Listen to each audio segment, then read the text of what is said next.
El tema de este estudio es Satanás, poderoso, derrotado. La palabra Satanás en hebreo significa adversario, acusador, resistidor. También se le conoce como el diablo, que en griego también significa adversario.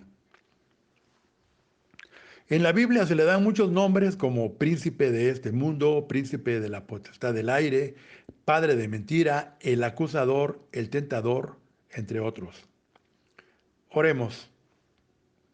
Padre bendito, te doy muchas gracias por darme el privilegio de predicar tu palabra y te pido sea de bendición para quienes la escuchen.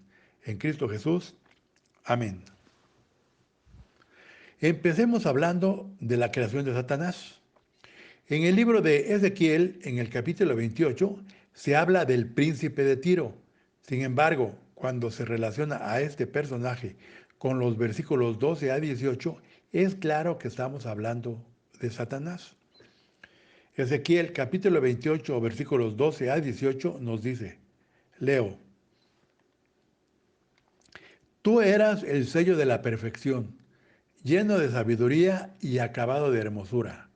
En Edén, en el huerto de Dios estuviste, de toda piedra preciosa era tu vestidura, de cornerina, topacio, jaspe, crisólito, berilo y ónice, de zafiro, carbunclo, esmeralda y oro.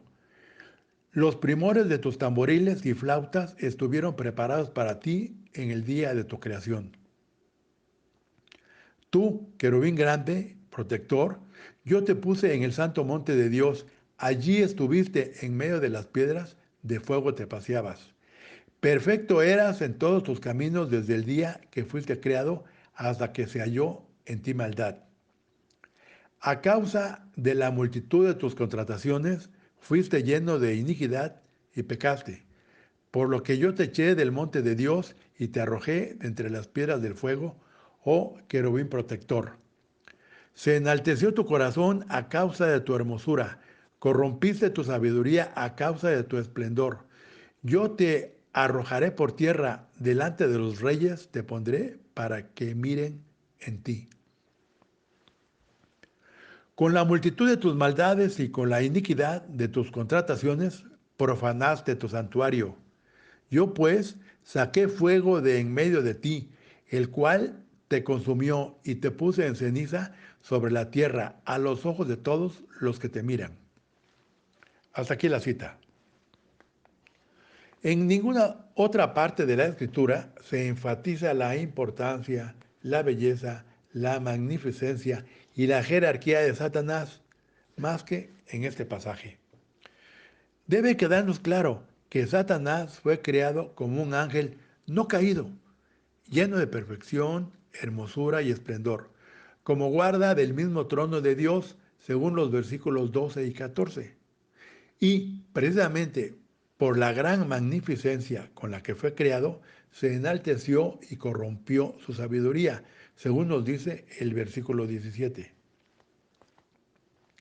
Hablemos de la caída de Satanás a tierra y por qué. En el versículo 17 del capítulo 28 de Ezequiel, Dios le dice a Satanás, te arrojaré por tierra. Pero es Isaías en su capítulo 14, del 12 al 17, quien nos dice en forma retrospectiva las razones por las que fue arrojado del cielo. Leo, descendió al Seol tu soberbia y el sonido de tus arpas. Gusanos serán tu cama y gusanos te cubrirán. ¿Cómo caíste del cielo, oh lucero de la mañana? Cortado fuiste por tierra, tú que debilitabas a las naciones. Tú que decías en tu corazón, subiré al cielo en lo alto, junto a las estrellas de Dios. Levantaré mi trono y en el monte del testimonio me sentaré, a los lados del norte. Sobre las alturas de las nubes subiré y seré semejante al Altísimo. Mas tú, derribado eres hasta el Seol, a los lados del abismo. Hasta aquí la cita. En estos versículos, Isaías nos hace conocer la condición impía de Satanás. Pues dijo, subiré al cielo en lo alto, pretendiendo hacer su morada en el tercer cielo, que es el más alto, según se conoce, de la segunda carta a los Corintios 12:2, a sabiendas que la habitación de los ángeles está en un plano menor. Al decir Satanás, junto a las estrellas de Dios levantaré mi trono, está aspirando a posesionarse de un trono y reinar sobre los seres angélicos, lo que habla del carácter pecaminoso del propósito satánico de conseguir un trono por encima de su condición de querubín. Y al decir, en el monte del testimonio me sentaré a los lados del norte, revela su ambición de participar en el gobierno mesiánico en la tierra. Pues recordemos que en el Salmo 48:2 se lee que el Mesías reinará en el monte de Sión a los lados del norte. Al decir, sobre las alturas de las nubes subiré, Satanás busca la gloria que le pertenece a Dios. Pero nótese, al decir seré semejante al Altísimo, se conoce la intención de Satanás de que no quiere ser Dios. Él quiere ser semejante a Dios. Esto es, como Dios. Su ambición no es ser Jehová, Dios que existe en sí y por sí. Y esto es justamente porque Jehová es, pues no fue creado por nadie, condición a la cual ningún ser creado, como lo podría hacer el mismísimo Satanás, pueda aspirar por más que lo desee. Pues Satanás fue creado, según se conoce, de Ezequiel 28, 13 y 15. Eso sí, con todas las perfecciones posibles, pero creado al fin. Por su parte, Apocalipsis 12, del 7 al 9, nos dice, leo, después hubo una gran batalla en el cielo.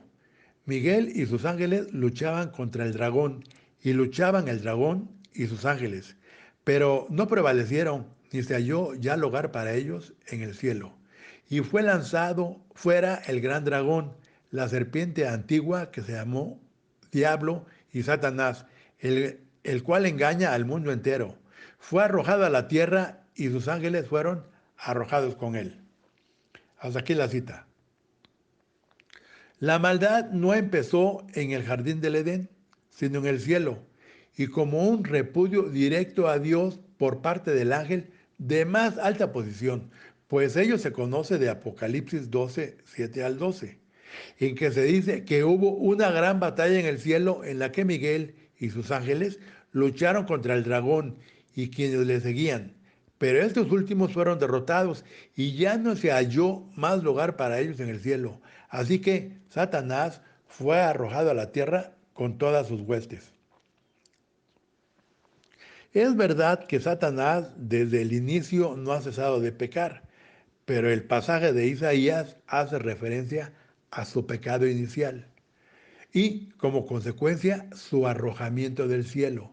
Cuestión esta última de la que también se hace mención en Apocalipsis 12:9.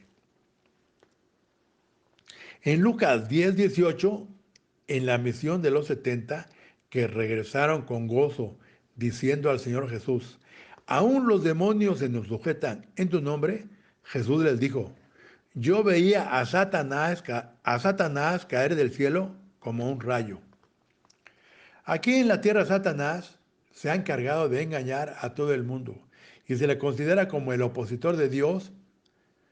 Por eso engañó a Eva para que desobedeciese y comiese del fruto prohibido. Y así el hombre entrará también en el repudio del propósito de Dios. El poder de Satanás es grande desde su creación, pues fue creado poderoso y magnífico. Isaías habla de su gran poder en el capítulo 14, 16 y 17, en cuanto dice que debilitaba a las naciones, que hacía temblar la tierra, que trastornaba los reinos, que puso al mundo como un desierto, que asoló sus ciudades y que a sus presos nunca abrió la cárcel. En Job se aprecia que Satanás andaba por la tierra y le dijo a Dios que efectivamente Job era un varón perfecto, recto y temeroso de Dios, pero no lo hacía de balde, pues era tan bendecido Job de Dios y que simplemente no le quedaba otra, diciéndole Satanás a Dios, Extiende tu mano y toca todo lo que tiene y verás si no blasfema contra ti. Aquí Dios le permitió a Satanás probar a Job, pero Dios le dijo que respetara su vida. Lo demás ya lo sabemos, pero ¿se imaginan el poder e influencia que tenía Satanás para haberle sido permitido probar a Job? Aquí advertimos su poder, aunque, y esto es bien claro, está supeditado al de Dios, pues tuvo que pedirle permiso para quitarle todas sus posesiones, incluidas la vida de sus hijos, así como para tocar la carne de Job. En Juan 8:44, Jesús dice que Satanás ha sido homicida desde el principio y no ha permanecido en la verdad, porque no hay verdad en él. Cuando habla mentira, de suyo habla, porque es mentiroso y padre de mentira. En Apocalipsis 12:9 se dice que engaña al mundo entero. También Satanás es acusador de los hermanos, pues nos acusa ante Dios. Justamente eso hizo respecto a Job. La palabra nos da otro ejemplo de Satanás acusador en Zacarías 3:1. Satanás es el opositor de Dios.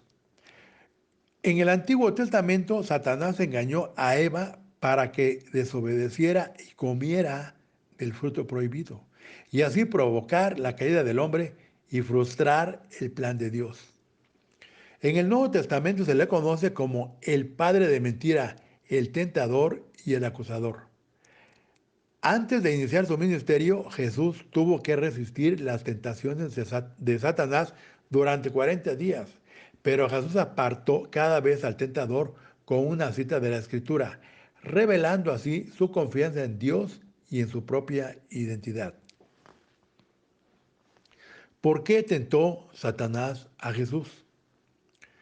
Porque era el único que podía salvar a la humanidad de su naturaleza caída y por ende derrotarlo. Por eso Satanás lo tentó, con el único objetivo de que pecara y ya no fuera más hijo obediente, frustrando su misión redentora y apartándolo del propósito del Padre, pues sabía que el camino de la cruz implicaba obediencia. Las tentaciones implicaban que Jesús ya no estuviera bajo la sustentación del Padre. De sucumbir Jesús a alguna tentación, ya no podría cumplir con su ministerio. Y Satanás se libraría de ser derrotado, pues el Señor Jesús ya no se podría constituir en mediador del hombre con el Padre para que venciese las tentaciones y se le perdonaran sus pecados. Y ya no podría ser el Cordero de Dios que quite el pecado del mundo, pues él mismo había caído en pecado. Lo que Satanás buscaba con las tentaciones es que Jesús, mediante un inútil ejercicio del poder divino, hiciera algo para su propia gloria, lo cual lo apartaría del Padre. Así, el plan de redención de la humanidad terminaría antes de haber empezado y Satanás seguiría haciendo de las suyas con una humanidad permanentemente caída, caída que él mismo había causado en el Edén. Pero Jesús resistió las tentaciones de Satanás y a éste se le avecinaba su segura derrota por Jesús en la cruz. En Hebreos 2:18 se lee, pues en cuanto él mismo padeció siendo tentado, es poderoso para socorrer a los que son tentados. ¿Qué poder tenía Satanás? Tenía el poder para engañar, pues es el padre de toda mentira. Aunque Satanás realmente no tiene poder para engañarnos, salvo que nosotros mismos se lo permitamos, nos puede sugerir, pero no tiene poder para obligar a nuestra voluntad, pues seguimos teniendo libre albedrío. Satanás nos quiere hacer dudar de la palabra, pero si nos mantenemos firmes en la fe, su trabajo es vano y huirá de nosotros. Solo quiere que nos creamos sus mentiras. Y le puede ser fácil, porque nos engaña y nos seduce con lo que nos gusta y con lo que no tenemos. Satanás quiere que solo nos ocupemos de los asuntos temporales de esta vida, diciéndonos que después de todo es lo único real que existe y lo demás es mera suposición. Ese es Satanás. Satanás poderoso derrotado. Así es. Y ello es así porque Jesús anuló el acta de decretos que había en contra nuestra y la cual nos impedía la comunión con Dios. Veamos Colosenses 2:14. Leo. Anulando el acta de los decretos que había contra nosotros, que nos era contraria, quitándola de en medio y clavándola en la cruz, y despojando a los principados y potestades, los exhibió públicamente, triunfando sobre ellos en la cruz. Hasta aquí la cita. Cuando Adán y Eva cayeron, se perdió la relación con Dios. Y la ley de Moisés, nadie la cumplía, en razón de nuestra flaqueza. Imagínense la enorme deuda de pecado que la humanidad tenía. Había un acta que nos recordaba nuestra deuda impagable. Era como un letrero de culpa que nos condenaba. Pero Dios tenía un plan para que su creación no permaneciese eternamente caída. Así como la caída entró por un hombre, Adán, la salvación fue por otro, Jesús, según nos dice el capítulo 6 de la carta a los romanos. Con su muerte en la cruz, Jesús borró, canceló, anuló esa acta de decretos o de deuda, que era una lista impagable por una gran deuda de pecado. Aquí fue vencido Satanás, pues su gran éxito hubiera sido que la humanidad siguiera permaneciendo caída y fuera de los planes de Dios. Pero Jesús la pagó con su muerte, la anuló. La anuló por nosotros y es ese pago el que clavó en la cruz para que todos vieran la deuda saldada. Hay más.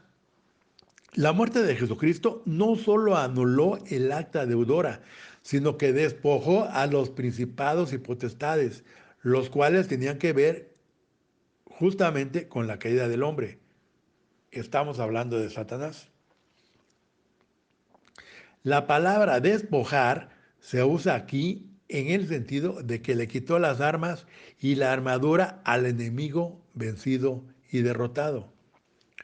Esto nos habla de la total suficiencia de la obra redentora de Cristo.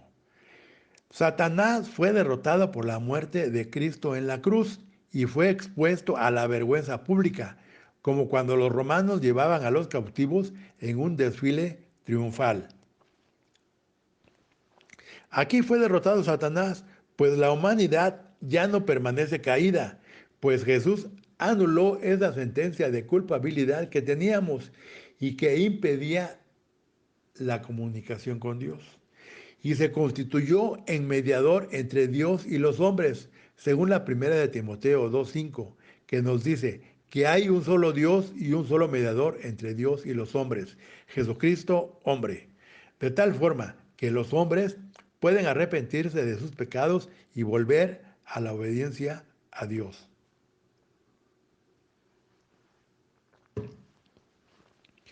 Dios, por medio de la cruz, despojó a los principados y a las potestades de su dominio y autoridad sobre el pueblo redimido que reconoce a Cristo como Señor.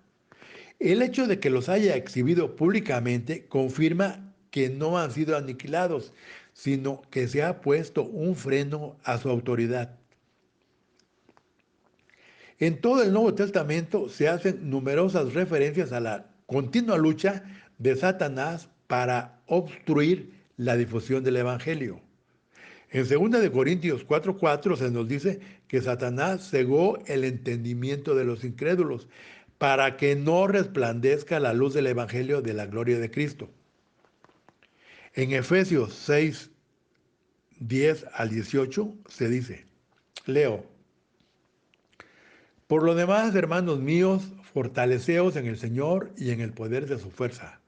Vestíos de toda la armadura de Dios para que podáis estar firmes contra las acechanzas del diablo. Porque no tenemos lucha contra sangre y carne, sino contra principados, potestades, contra los gobernadores de las tinieblas de este siglo, contra huestes espirituales de maldad en las regiones celestes. Por tanto, tomad toda la armadura de Dios para que podáis resistir en el día malo y habiendo acabado todo, estar firmes. Estad pues firmes vuestros lomos con la verdad y vestidos con la coraza de justicia. Y calzaos los pies con el apresto del Evangelio de la paz.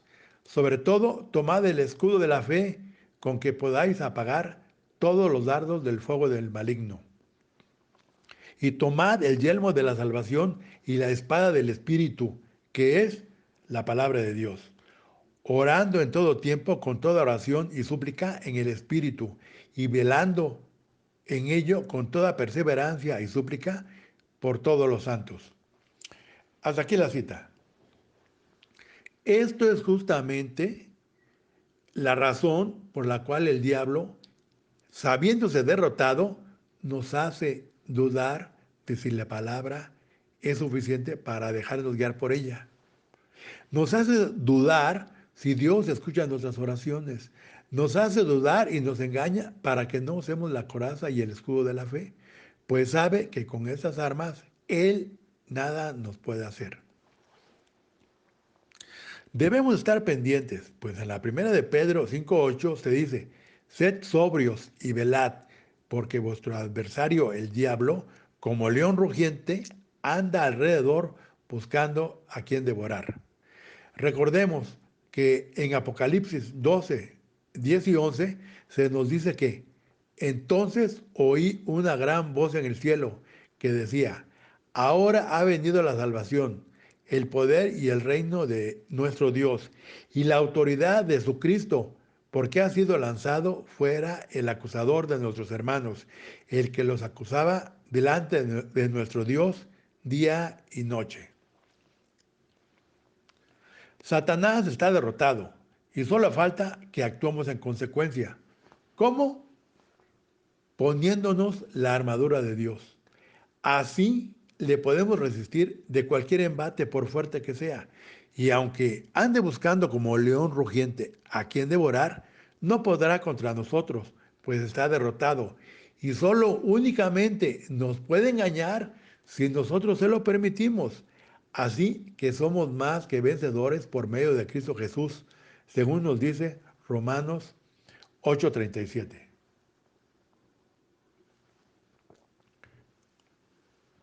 ¿Cómo saber si nos engaña?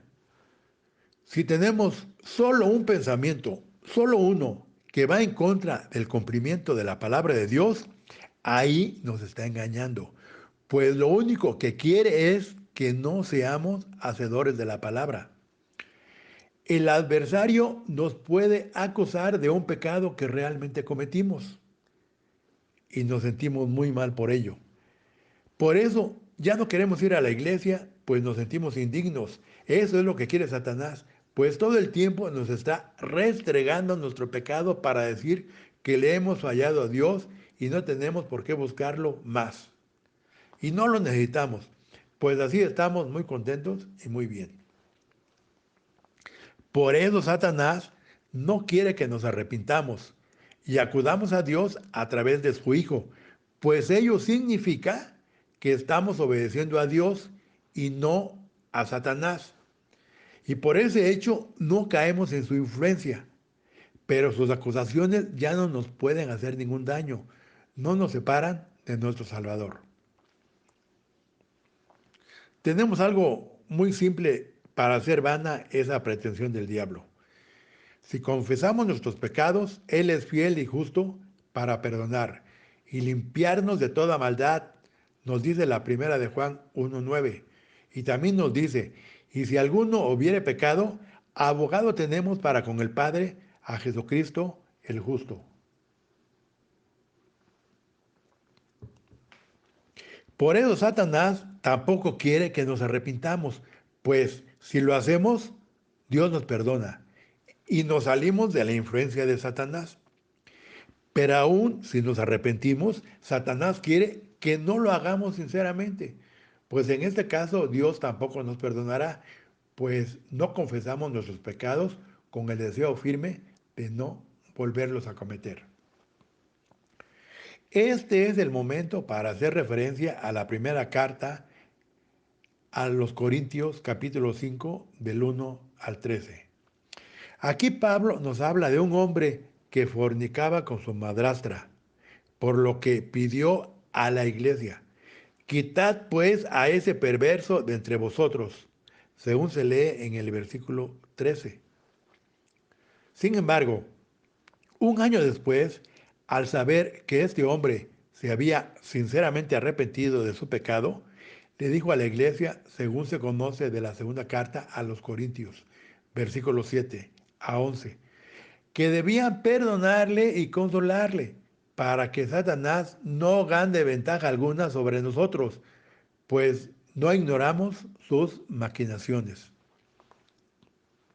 Por tanto, en ese particular caso que nos relata la Biblia, Satanás, ya derrotado, no pudo hacer absolutamente nada, pues el arrepentimiento sincero y genuino de este hombre hizo vano cualquier intento del maligno para apoderarse de él, aunado al hecho de que la iglesia de Corinto lo cobijó evitando fuera consumido por la demasiada tristeza que le había causado su pecado, y la cual le amenazaba en volver a caer en pecado y bajo la influencia de Satanás. Retomando nuestro punto, si Satanás nos miente o tienta con nuestro pecado favorito, ya estamos preparados con la armadura de la fe para no hacerle caso y rechazarlo. Y si nos acusa de pecado, porque lo cometemos, lo podemos confesar a Dios. Y Él es fiel y justo para perdonarnos, pues abogado tenemos en Cristo Jesús y sus acusaciones no prosperan, pues no nos separan de Dios. En Apocalipsis 21, Juan nos dice que vio un ángel que descendía del cielo con la llave del abismo y una gran cadena en la mano, y prendió a Satanás y lo ató por 1000 años. Lo arrojó al abismo y lo encerró con su sello para que no engañase más a las naciones. Cuando pasen los 1000 años, saldrá de su prisión y saldrá a engañar de nuevo a las naciones. Y finalmente será lanzado al lago de fuego y azufre. Versículo 10, donde estaban la bestia y el falso profeta, y serán atormentados día y noche por los siglos de los siglos.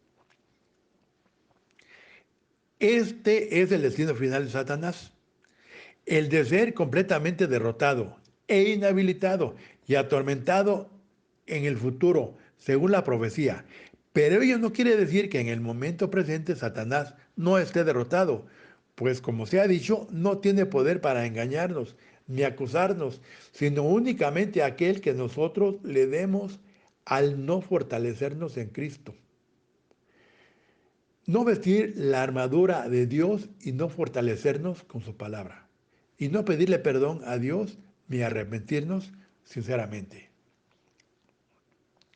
En los artículos de fe de nuestra iglesia Ibirec, en el número 15, se expresa lo que nuestra iglesia cree acerca de Satanás y lo que viene a ser corolario de este pequeño estudio. Artículo de fe número 15. Satanás. Leo. Creemos que Satanás es una persona creada, el acusador de los hermanos, el padre de toda mentira, el gran engañador de todas las naciones y homicida desde el principio. Su poder es limitado por la mano de Dios. Ha sido derrotado por el Señor Jesucristo en la cruz y será lanzado al abismo por espacio de 1000 años. Después de este periodo volverá a la libertad por un corto tiempo y luego será arrojado en el lago de fuego donde encontrará su destino eterno. Hasta aquí la cita. Recapitulemos. La Biblia nos dice que Satanás ha sido vencido 2 veces. La primera por la muerte de nuestro Señor Jesús y la segunda al ser lanzado en el lago de fuego y azufre. Victoria esta última que aún está por ocurrir, pues en la profecía se da por realizado o por acontecido un hecho que aún se está anunciando y que está por suceder, que en el caso es el lanzamiento de Satanás al lago de fuego y azufre. Por tanto, podemos estar seguros de que Satanás es un poderoso que ha sido derrotado por la sangre de Jesús y que su postrero fin será el lago de fuego y azufre, tal y como nos lo dice Apocalipsis 20:10. Recuérdese, si nos pretende engañar diciendo que la palabra no es suficiente para guiarnos en nuestras vidas, no le demos permiso de engañarnos. Resistámoslos y huirá de nosotros. Si nos tienta, no cedamos. Y si nos acusa de pecado, podemos pedir perdón a Dios, arrepintiéndonos y nos perdonará.